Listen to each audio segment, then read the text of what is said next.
जाके जहीं पर सत्य सनेहु, सोई त्यहीं मिलहि न कुछ संदेहु। जो सुमिरत सिद्ध होय, गणनायक करिवर बनन।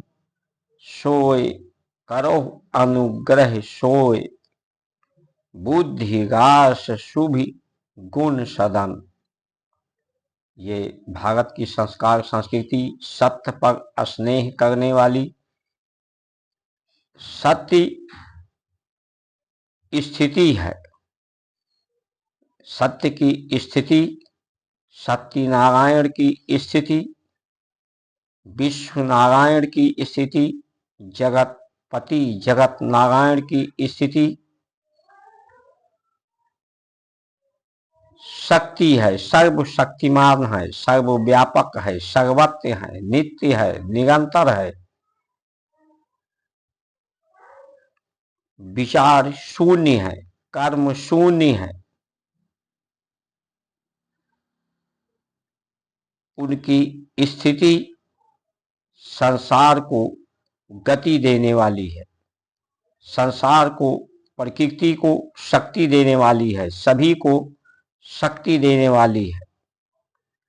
लेकिन अपने अटल स्थिति पर अटल रहकर उनके स्थिति में कोई परिवर्तन नहीं होता, कोई गति नहीं होती। उन्हीं की परिस्थिति ये प्रकृति है, प्रकृति की जो परिस्थिति है, उन्हीं सत्य की स्थिति अवस्था को प्राप्त करने के लिए है, उस अवस्था व्यवस्था में व्यवस्थित होने के लिए है। इसलिए जो सुंदर है संसार, सुंदर रस, सुंदर दृश्य, इसकी धन रहे, यानी इसका नित्य निरंतर यथा स्थिति बनी रहे, ये माइनस में ना हो, इसमें कुछ कम ना हो, इसका ध्यान रखा गया। प्रकृति की सुरक्षा से सबकी सुरक्षा, प्रकृति की बचत से, प्रकृति की कम प्रयोग से आर्थिक बचत, जिससे शारीरिक बचत, सबकी बचत। व्यय, जो सांसों का व्यय होता है, प्राण का गमन होता है, सबकी सांसें निश्चित हैं, क्योंकि इन सांसों के गति से अग्नि होती है, और जिससे जैसे मशीनें होती हैं, जितना अधिक गति करती हैं उनकी आयु, उनका प्रयोग जितना अधिक होता है, वो उतने ही जल्दी उनकी आयु समाप्त होती है। यानी प्राण की व्यय, और प्राण का व्यय जब अधिक संसार के तत्वों का प्रयोग होता है तो प्राण का व्यय अधिक होता है। यानी प्राण की स्थिरता, जो सत्य की स्थिरता है, प्राण स्थिर, मन स्थिर, चित्त स्थिर, बुद्धि स्थिर, शरीर स्थिर, एकाग्र ही सत्य स्नेहु है। इसी बार बार स्मरण करके जो हमारे ऋषियों ने सत्य का निष्कर्ष, सत्य का निचोड़, अंतिम निचोड़,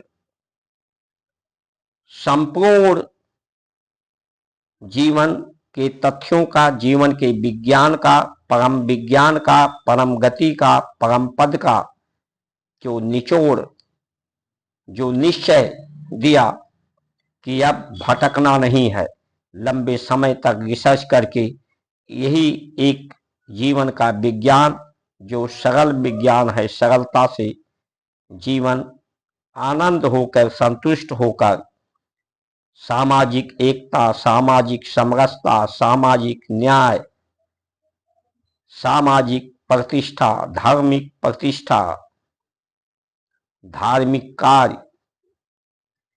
धार्मिक महत्व, धार्मिक शक्ति, शांति, संतुष्टि, सहयोग, संवेदना, सामाजिक सरोकार, इस व्यवस्था से प्राप्त होता है।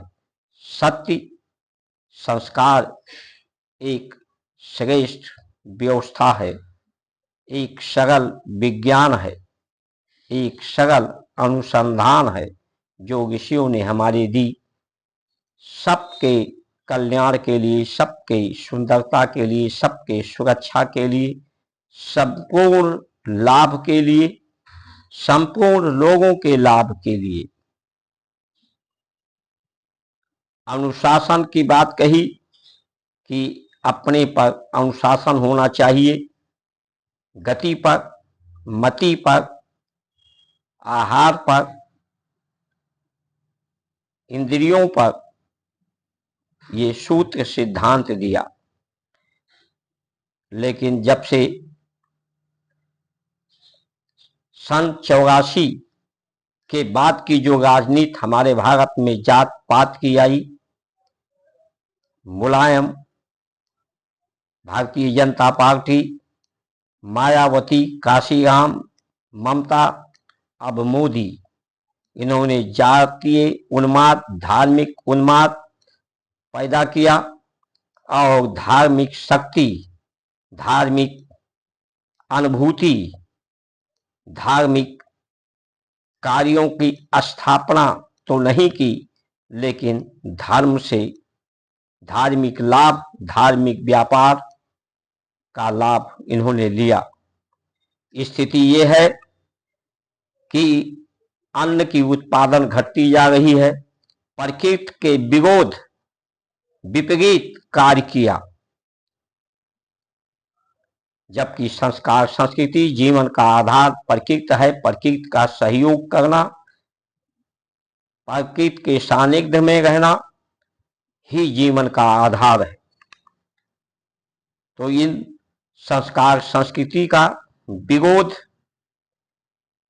अंग्रेजों ने किया था, मुगलों ने किया था, इसलिए किया था कि इस शक्ति को कमजोर किया जाए, इस शक्ति के विमुख इसमें भ्रांतियां पैदा किया जाए, ताकि यहाँ के नागरिक इस धर्म के विमुख हो जाएं, सत्य के विमुख हो जाएं, सत्य के सम्मुख ना रहें, सत्य को सम्मुख रखकर जीवन का कार्य ना करें, ताकि इनकी स्थिति बंटने की हो जाए, आपस में बंट जाए, भेदभाव मतभेद हो जाए और भारत कमजोर हो जाए। कमजोर को ही लूटना आसान रहता है, उसे भ्रमित करना आसान रहता है। लेकिन आज की जो नेता हैं, सन 85 के बाद की जो राजनीति भारत की, लोग कहते हैं अब लूटपाट नहीं होती, जनता के पास कुछ लूटने को बचा ही नहीं है जो चोरी डकैती लूट हो। इस लूट को पहले अंग्रेजों ने लूटा, मुगलों ने लूटा, अब देश के नेता लोगों को, लोगों की जीवन की सभी सुविधाओं को, जो प्राकृतिक सुविधा अनुसार लोग जीवन जीते थे, सभी सुविधाओं पर अपना अधिकार, आधिपत्य जाहिर कर लिया और उसी सुविधा के नाम पर लोगों को भ्रमित किया जा रहा है। ऑक्सीजन जो धरती का गुण है, गंध, वो गंध ऑक्सीजन में मिल रहा है।